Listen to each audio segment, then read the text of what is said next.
दुपार झाल्यावर झोप येत नाही, कंटाळा येतो. हाय गाईज, कसे आहात तुम्ही? मस्त ना. आज दुपारी खूप ऊन पडलेलं आणि लोकांना गरमी होते थंडीच्या सीझनमध्ये. आणि हे बघा, आमच्या किचनमध्ये एवढा मस्त सूर्यप्रकाश येतो की खूप छान वाटतं. मला कॉफी पिऊ वाटली म्हणून मी दूध काढून घेतलं, दूध तापवायला ठेवलं आणि त्याच्यानंतर मी ब्रू कॉफी बनवायला घेतली. मला ब्रू कॉफीच बरी वाटते, नेसकॅफे एवढी खास मला वाटत नाही, म्हणून मी ब्रू कॉफी प्यायला घेतली. आणि माझी एक वेगळी मेथड आहे, मी अशीच करते, तुम्ही पण ट्राय करा. मी एक पेला घेते किंवा तुम्ही कप घेऊ शकता, त्याच्यात थोडी साखर टाकून त्याच्यात कॉफी पावडर टाकायची आणि ते मिक्स करून घ्यायचं एकदम क्रीमी फॉर्ममध्ये.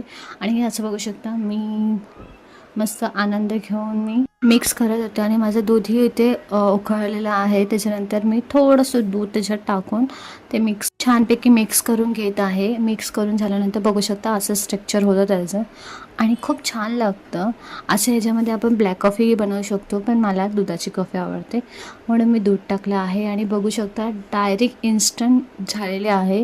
आणि त्याच्यानंतर मम्मीला आम्ही चहा बनवत होती विदाऊट शुगर, त्याच्यासाठी पाणी घेऊन त्याच्यामध्ये चहा पावडर टाकली, एक उकळी काढली आणि मला खूप कंटाळा आलेला केस सोडलेलाचा, म्हणून मी केस बांधून घेतली. आणि एक उकळी आल्यानंतर मम्मीची चहा रेडी झालेली आहे. मम्मीची चहा मी सर्व करून तिला दिली आणि थोड्या वेळाने मी खाली जाऊन पाणीपुरी घेऊन आली आणि पाणीपुरी खूप छान होती. थँक्यू.